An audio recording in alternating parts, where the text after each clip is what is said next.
Now, I want to make a move here that I think we're supposed to make. From Jesus to the church. From the Good Shepherd to the Good Shepherd Church. How do you tell the difference between a church that is truly animated by the Good Shepherd and one that only looks like it because it has the name church on the sign out in front of the building? These days, the church is in the news all the time, and mostly not for looking like a Good Shepherd church. Young people are leaving the church at a rate never seen in our lifetime. And the reason given time and again is authenticity. When they look at us, they don't see a Good Shepherd church. I want to give 3 ways Jesus lays out to describe what it takes for us to be that.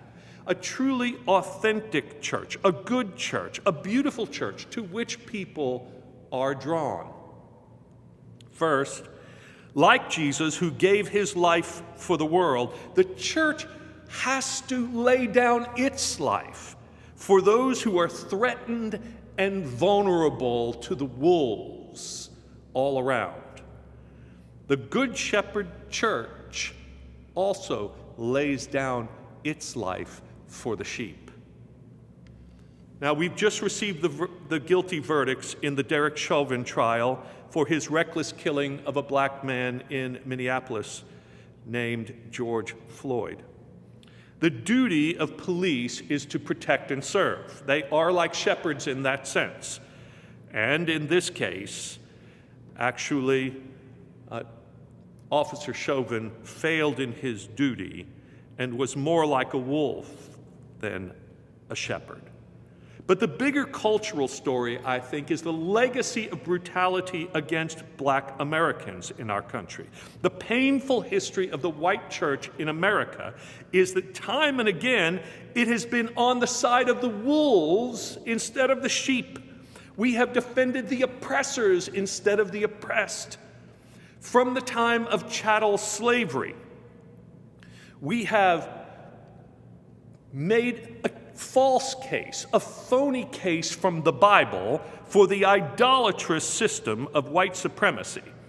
And after the Civil War, instead of seeing that as a sign of God's judgment and repenting of our wicked ways, we defended segregation that would follow and Jim Crow laws, further demeaning the dignity of black Americans. And I'm sorry to confess, even here at Wilshire, that there was a time when that was true among our leadership. Today, the white church's silence on racial injustice is heard loud and clear.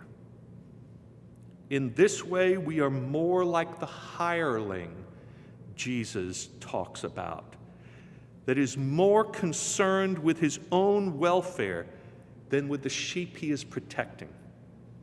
We are all too often worried that if we take a stand, well, it's going to offend some people in the church, and they might leave, and they might take their money with them, and it might cause dissension, and what will happen to this institution?